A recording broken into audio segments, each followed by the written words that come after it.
Okay, last question. Thanks, sir. Governor Gavin Newsom has floated this idea of a 100% state tax on Californians who receive money from President Trump's anti-weaponization fund. Your response to the governor's call for 100% tax? There's no cure for stupid. Thank you, Mr. Secretary. I have two questions for you, but just to follow what you said about the Well, you didn't call me doctor, bill. so I only get one. Well, I'll shoot for two. You said that it's up to Congress if the president's face is on a $250 bill, but it is actually the Washington Post that's reporting two political appointees from the Treasury Department who have asked agencies to be ready to do that. Do you think politically it's a good idea to put his face on a $250 bill when people are struggling to afford gas and groceries? I don't really understand this Washington Post article. That who hears from the Post? Yep. Terribly written, terribly edited. Because basically what it says is that Treasury is following the law and that we've created the bill and that it's up to Congress, but that we follow the bill and it's up to... I didn't really understand what the story was. So, but anyway... appointees aren't involved in that, two of your political appointees? Yeah, of course, but we prepare for everything if it gets passed. Just like we were ready 6 months in advance for the one big beautiful bill for tax guidance. So we have to prepare in advance. You can't draw something up the day before. Politically, do you think it's a good idea though when people are struggling to afford gas and groceries? Look, I think it has. I think that it's bifurcated. Do you think we should have a 250th anniversary, the celebration?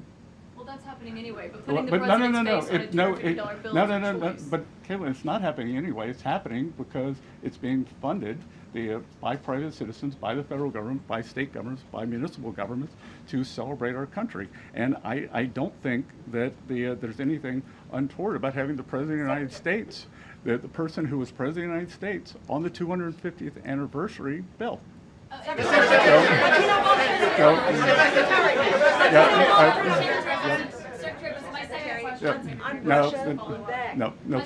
Russia sanctions, what you just commented on there, Mr. Secretary, about the $1.8 billion fund. Is it accurate that the General Counsel of the Treasury Department resigned over that? I will not be taking any other questions, I will not be taking any other questions. Well, we're starting to see this disruption of the oil supply and through the Strait of Hormuz affect economic data. First, is there a deal on the table for a 60-day ceasefire to continue that? And then second, how fast could inflation then recede or retreat, or is inflation sticky? Because the PCE was at a 3-year high. Well, first of all, PCE today, month over month, was 0.2, which was, we're looking at decimal points, but the estimate was 0.3. So 1 month doesn't a trend make. And what we've seen is actually oil prices are down about 10% in May. There are almost 2,000 ships waiting to come out of the Gulf.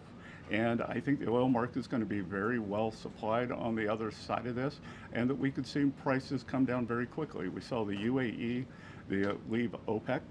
So I would expect on the other side of this that gasoline prices will follow. Is there an agreement on the table? Sorry? Is there an agreement with Iran on the table? The teams have been going back and forth, and President Trump has made it very clear, he talked about it at the cabinet meeting, that he has several red lines. And Iran has to turn over their highly enriched uranium. They cannot pursue a nuclear weapon. And the Strait of Hormuz, back to your question on energy, has to free transit. Navigation of the seas has to be free and open as it was before. So he's not going to take a bad deal. He's going to make a great deal for the American people. So, Peter. Thank you, Dr. Bessent. Yep. How long until we see your signature next to President Trump's face on a $250 bill? Well, again, as Treasury Secretary, I have 2 mandates for U.S. currency. At present, no living person can be on U.S. currency, and the currency must say, "In God we trust."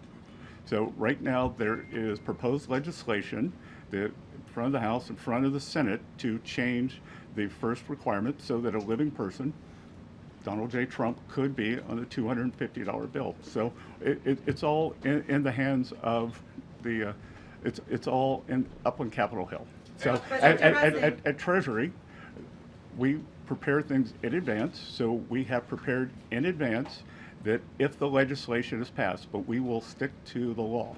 And Dr. something Bessent. that came up yesterday, also at the cabinet meeting. President Trump said, Oman will behave just like everybody else, or we will have to blow them up.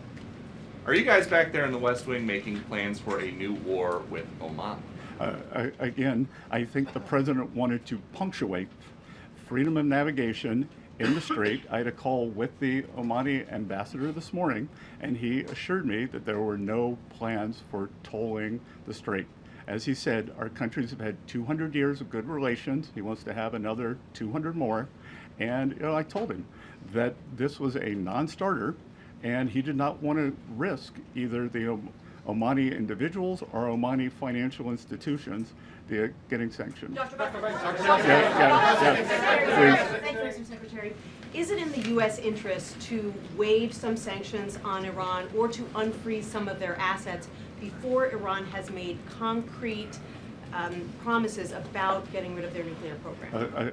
Again, I'm not going to preview the deal, but I would think that the things would go very slowly in terms of that. So we'll see.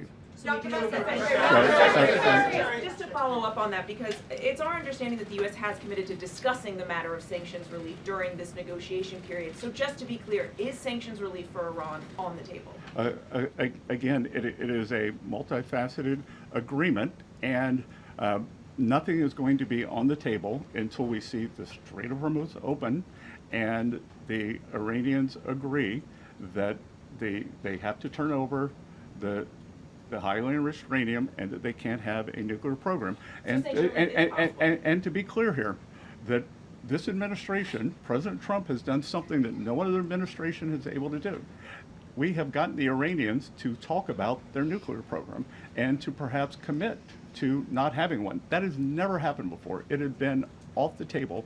So I think when you look at the results of the kinetic action of our economic pressure, it has worked to bring them to the table and have a discussion on this. Thank you, Mr. Secretary. I just want to follow up. You said that the teams have been going back and forth, but can you confirm whether or not a tentative agreement has been reached in these negotiations with Iran? Again, everything depends on what the president wants to do, and President Trump is not going to make a bad deal for the American people, for the U.S., and he was very clear at the cabinet meeting on yesterday what he wants. Secretary Thank you. Bessent, Yep. Dr. Kara from Lindell TV. I'm sorry, did I steal his question? Because I'm not that person. No, it's you. Okay, thank you so much. Thank you for taking my question, Kara from Lindell TV. I really wanted to get your thoughts on digital currency. A lot of our viewers are increasingly worried that digital currency could one day be used to track people's spending or limit personal freedom. What's your philosophy on that, and what safeguards is the Treasury and this administration putting in place to make sure new digital payment systems protect Americans' privacy and freedoms in the future? Well, so this administration has been very clear. There will be no central bank digital currency, which I think would be the first step toward tracking. So we have taken that off the table. We passed stablecoin legislation, with bipartisan, and the Clarity Act is now up on the Hill, and I think it has bipartisan support. And the most important thing we can do is to make digital assets come into the United States, make the U.S. the home. Our regulation, our best practices are what will ensure good standards for these. When you look at digital assets, all the nonsense that happens, all the things you read about, that's because it's the wild, wild west offshore, so we got to bring it on shore. So I would encourage the House and the Senate to get clarity done.